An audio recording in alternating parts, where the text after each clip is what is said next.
suis arrivée à l'Université de Montréal, au département de mathématiques. Voilà, donc j'avais un postdoc avec David Sankoff au département de mathématiques. Et puis j'ai eu la chance qu'un poste s'ouvre au département d'informatique en 98. Ça m'a permis de m'ancrer à Montréal et au Québec. Et puis, sincèrement, je marchais dans Outremont et je me suis dit, c'est extraordinaire. Je vais faire ma vie ici. Quel beau pays. Alors et puis là, vraiment, je me suis épanouie, je me suis ouverte. Donc là, voilà. Donc je vous dis, pendant tout le temps que j'étais en France, j'avais pas encore fait la part des choses. Et au Québec, quand je suis arrivée au Québec, c'est une question d'âge, ça m'a permis d'aller de l'avant. En plus, avec la recherche, c'est extraordinaire, parce que ça permet de réfléchir à des choses intéressantes. Après ça, j'ai rencontré mon mari, j'ai eu mes enfants, j'étais toute heureuse de m'occuper de mes bébés. Et puis, il y a eu la Charte des valeurs, ce projet de loi qui visait à interdire les signes religieux à l'école. J'ai dit, oui, c'est bien ça m'intéresse. Mon plus jeune commençait en deuxième année en primaire. Et puis là, je voyais des enseignantes, mais surtout des éducatrices qui étaient voilées. On le disait pas, mais je trouvais pas ça normal. Et j'ai vu le tollé de contestations, d'insultes, de mauvaise foi qui se sont abattus sur le Parti québécois, sur Bernard Drinville. Et puis je me suis dit, mais c'est pas possible, qu'est-ce que c'est que ça? Alors là, ça m'a choquée. Puis à un moment donné, j'ai regardé le débat de Jamila Benhabib et Dalila Awada. Ah ouais. Tout le monde en parle. Ouais. Puis j'ai été pas mal impressionnée par Jamila Benhabib, que je connaissais pas. Et je me suis dit, elle a raison. Et je suis contente de savoir qu'il y a des Québécois d'origine maghrébine qui se défendent.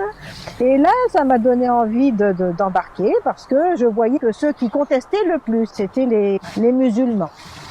Alors je me suis dit non, il faut que je fasse entendre une autre voix, que c'était important. Je vais aller soutenir les citoyens d'origine maghrébine, ces musulmans et tout ça, qui disent que non, que on n'est pas là pour empêcher la charrue d'avancer. Oulala.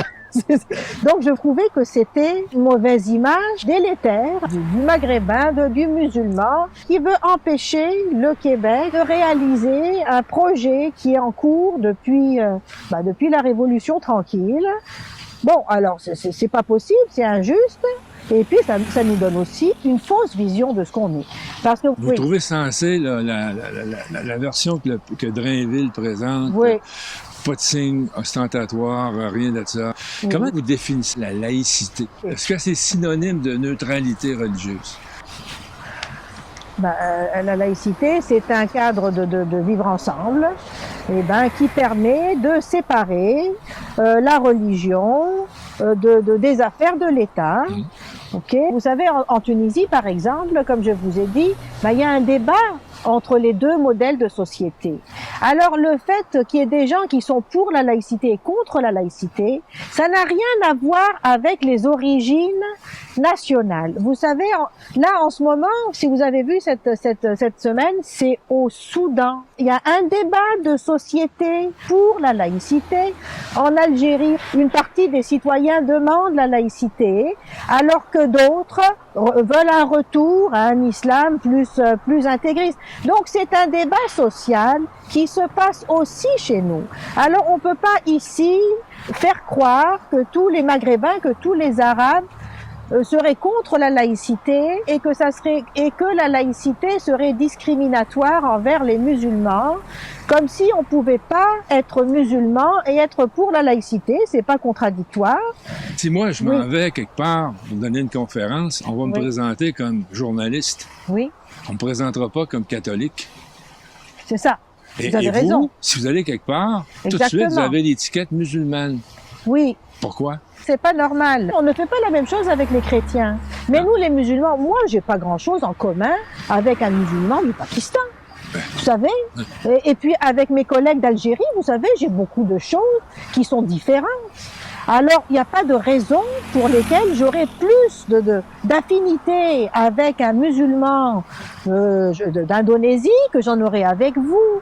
C'est complètement aberrant. Et c'est tout ça, en effet, qui m'a motivé à rentrer dans le débat. J'ai participé à la grande marche de Jamila Benhabib et Julie Snyder. Vous savez, une grande marche qui a rassemblé des milliers de personnes. C'était vraiment impressionnant. Et puis, c'était votre baptême de militance. Oui, c'est ça. Et puis, je me suis fait une affiche chez moi.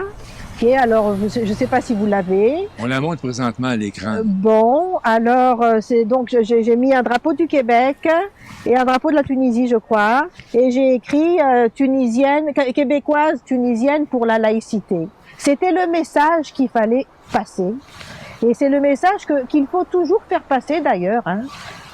Récemment, là, j'ai publié un article avec des collègues tunisiennes où on explique qu'en Tunisie, en ce moment, d'ailleurs, il y a des reculs incroyables qui se font avec le nouveau président Kais Saied. Il y a des reculs, donc en août, il vient de décréter que désormais, pour les droits en matière d'héritage, eh bien que ça serait une lecture littérale du Coran qui serait considérée. Alors, et donc il vient de mettre fin à toutes les initiatives d'avoir l'égalité en héritage qui a été initiée juste avant lui. Alors, vous savez, on voit un grignotage religieux qui est en train de se passer. Il y en a beaucoup d'entre nous. On a choisi Québec, entre autres, parce que c'est une société laïque. Alors, il faut le dire parce que le message qu'on entend, c'est que on serait, par identité, par définition, par état intrinsèque de la personne, contre la laïcité. Alors, on n'est pas contre la laïcité, surtout à l'école. Je suis pour une école qui soit laïque, c'est-à-dire où on n'affiche pas où les profs, où les enseignants n'affichent pas de favoritisme religieux, et donc il n'y ait pas de prosélytisme actif ou passif, parce que l'école, eh bien, transmet un message qui doit être un message objectif, basé sur la science. On n'a pas à transmettre des idéologies, des croyances religieuses et de faire la promotion de pratiques religieuses à l'école. Voilà.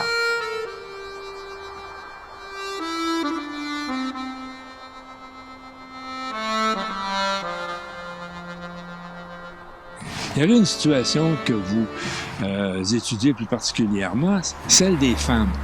Parce que, bon, signe ostentatoire, le crucifix dans le cou, la kippa, qu'est-ce qu'on retient finalement? C'est le foulard islamique. Et là, chez les femmes organisées, chez les féministes, il y a loin d'avoir consensus là-dessus. Les unes vont dire c'est la libre expression des femmes. Si elles veulent s'exprimer par le foulard, c'est leur droit. D'autres vont dire c'est la pérennité d'un symbole d'asservissement féminin, etc. Comment réagissez-vous à tout ça? Quand on est en Tunisie, en Arabie Saoudite, en Afghanistan, on peut être voilé et féministe, vous savez, parce que on est dans un système d'oppression et on vit dans un système religieux basé. Et donc, les femmes ont besoin de trouver des moyens de naviguer à travers un système d'oppression très fort. Okay? Alors, on peut porter le voile et être féministe en Algérie, au Pakistan, etc. Ici, au Québec, moi, je n'y crois pas. On ne peut pas être une femme voilée et se dire féministe. Parce que, écoutez, choisir volontairement de banaliser un signe, sexiste, parce que ça ne peut pas, on peut avoir diverses raisons de le porter, mais la signification c'est le même.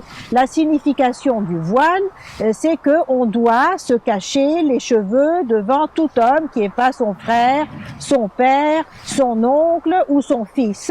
L'homme qui serait un prédateur sexuel, qui aurait des instincts de prédateur sexuel, premièrement, je trouve ça très vexant pour les hommes, mais c'est à la femme, eh bien, de se cacher pour ne pas attiser la convoitise de l'homme. Alors, on est complètement, vous savez, dans la culture du viol, c'est exactement ça. Et puis, les femmes ici, qui décident enfin de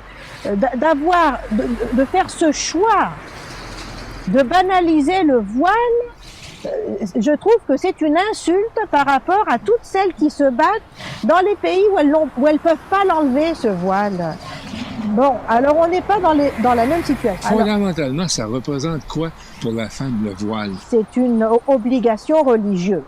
Alors, la sourate 33 mais, non, du oui, Coran. le truc, c'est qu'il n'y en a pas des sourates. Aucune sourate du Coran ne dit qu'il faut se couvrir les cheveux. Alors donc c'est des interprétations de sourates qui disent que bon, al-hijab en fait ça veut dire rideau. Alors c'est donc dans le Coran, donc c'est des passages où on dit que les femmes du prophète devaient se protéger.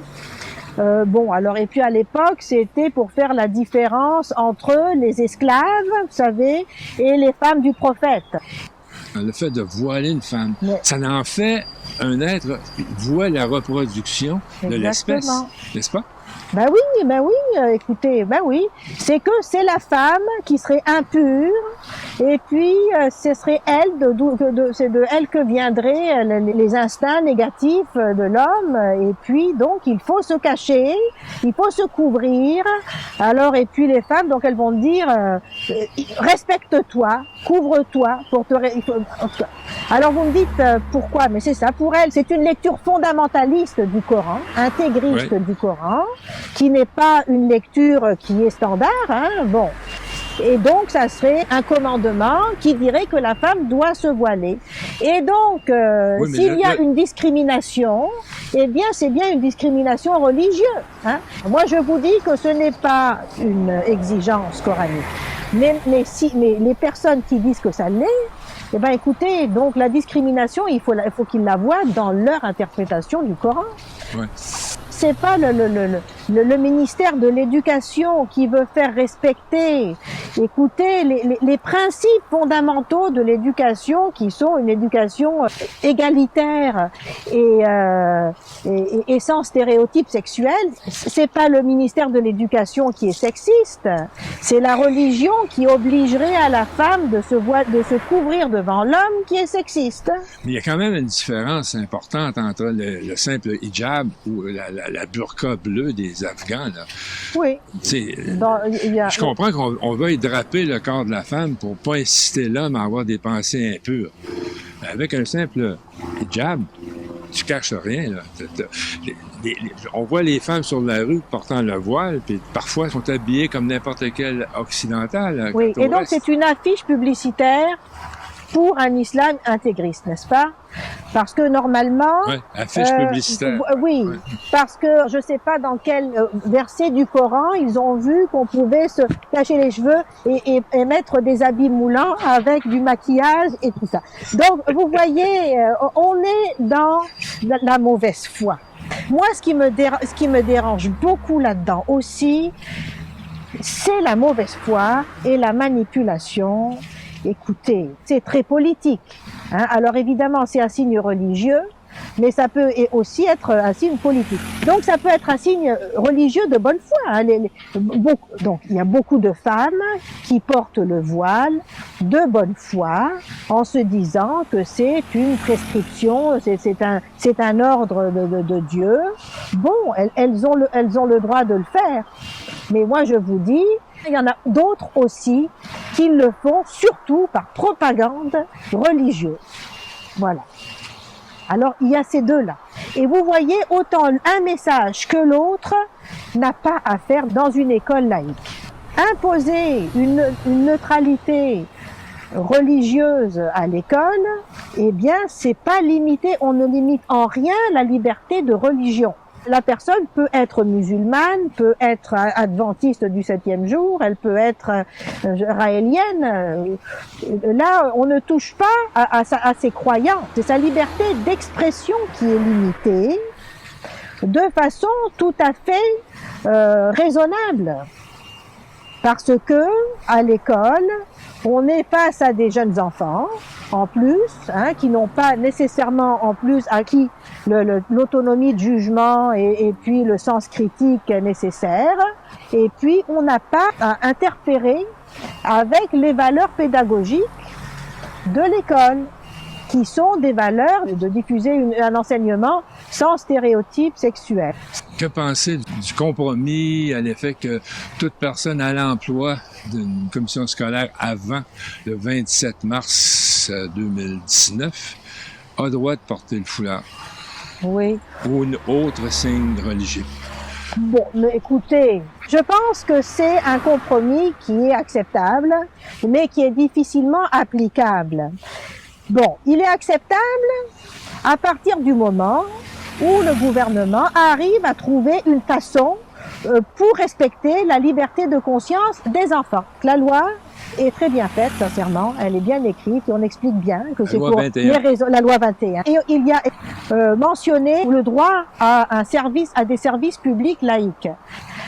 Alors, vous êtes un citoyen et vous avez un enfant qui va à l'école du quartier. Et donc, dans sa classe, vous avez une enseignante qui bénéficie de la clause grand-père. Est-ce que ça veut dire que votre droit n'existe plus?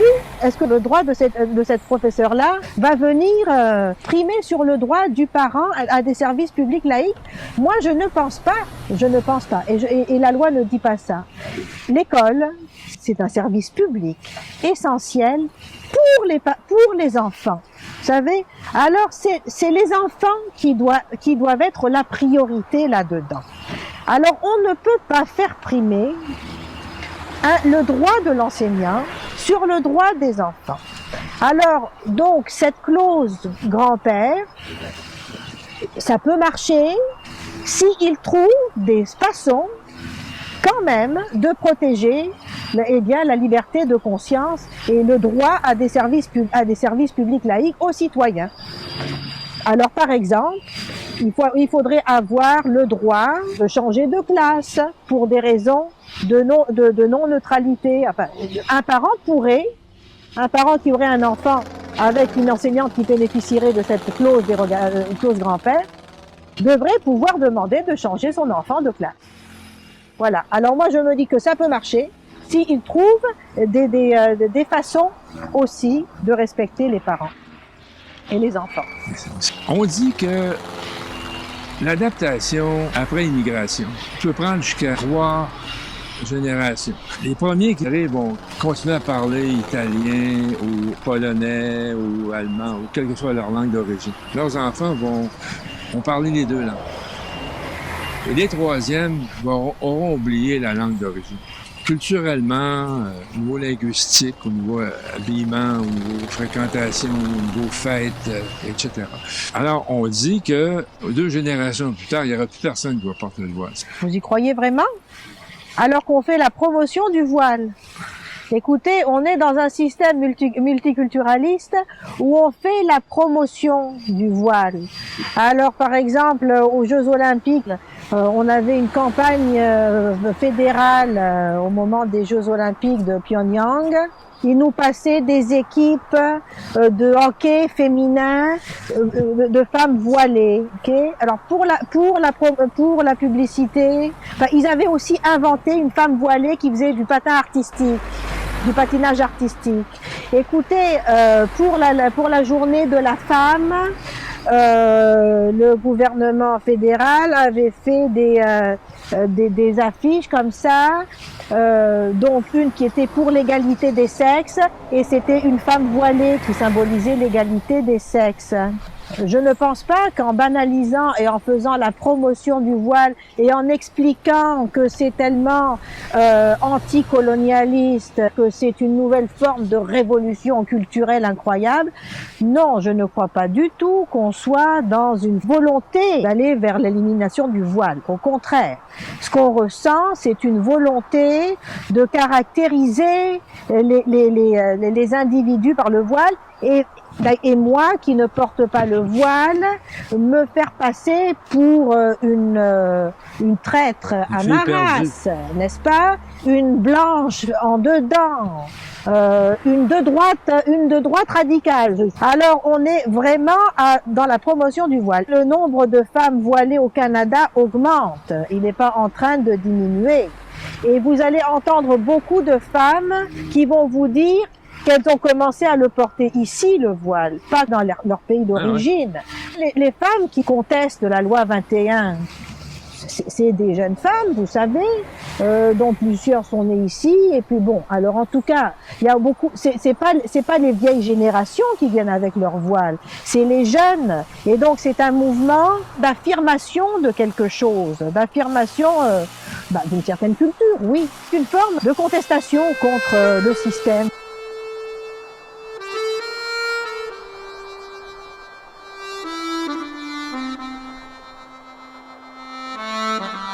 Vous avez beaucoup écrit sur cette question. Vous avez collaboré avec différents périodiques pour exprimer votre point de vue.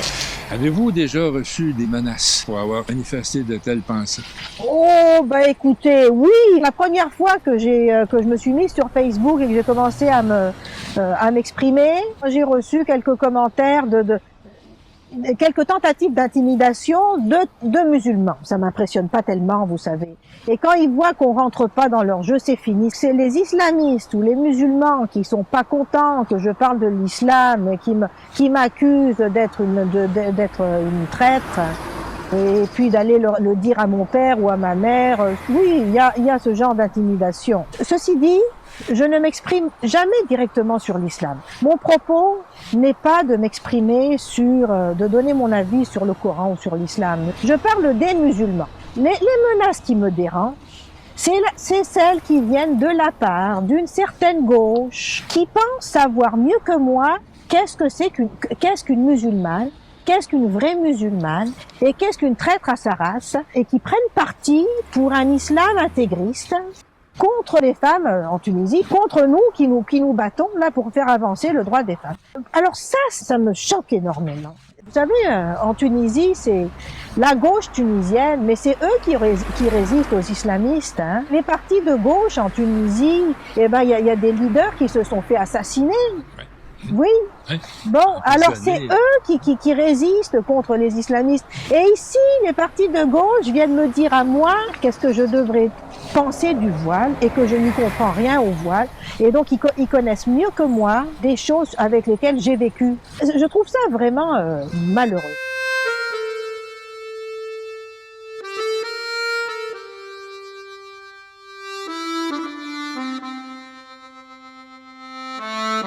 Vous préconisez des valeurs importantes, des valeurs sociales importantes. Vous mettez du temps là-dessus comme militante. Quand vous voyez un peu partout les glissements qui se fait vers une droite de plus en plus sordide, les droits pour lesquels les gens se sont battus sont piétinés présentement. Et la société locale s'accommode de ça, continue à consommer. Regardez aux États-Unis, le trumpisme, il est dur, il est pris là, collé, puis les gens ont de la misère à s'en débarrasser. Craignez-vous pour l'avenir de vos idées? C'est vrai que j'ai peur de ce capitalisme poussé à l'extrême et ce libéralisme poussé à l'extrême. Bon, et donc c'est vrai que le côté économique me fait peur en effet. C'est très inquiétant ce qui est en train de se passer. Mais moi, je m'exprime sur des sujets sociaux malheureusement qui viennent après, hein, c'est sûr. Hein, parce que si les gens n'ont pas à manger, alors c'est sûr que la laïcité est moins importante et puis c'est sûr que c'est des sujets de deuxième niveau. Il faut déjà avoir à manger avant de pouvoir se préoccuper de se sortir de l'emprise religieuse, n'est-ce pas? Je suis épouvantée de voir comment l'islam politique a pris de la place. Les dernières fois que je suis allée en Tunisie, les femmes portaient le niqab. Quand j'étais jeune, il n'y en avait pas des femmes qui portaient le niqab. Mon rôle, c'est de faire passer des messages qu'on n'entend pas avec des arguments, en donnant les arguments aux gens. Je pense que c'est vrai, je pense que les gens parlent, pas juste moi, mais notre travail au MLQ, à PDF Québec, au Rassemblement, je pense qu'on a contribué à mettre des mots sur les frustrations des gens. Donc avec des arguments. Et c'est ça qu'il faut faire. Et c'est ce que vous allez continuer de faire. Et c'est ce que je vais Vous allez continuer à écrire faire. là-dessus, vous allez continuer à faire des conférences là-dessus. Bien sûr. Je vous remercie beaucoup. J'ai hâte de vous relire. Vous êtes prolifique, c'est intéressant. J'espère que les gens qui nous regardent présentement auront la bonne idée d'aller fouiner dans Google pour sortir vos écrits. Ils sont tous là. Et je vous remercie beaucoup pour cette entrevue. Oui, c'était très agréable. Merci beaucoup. Dans un beau décor.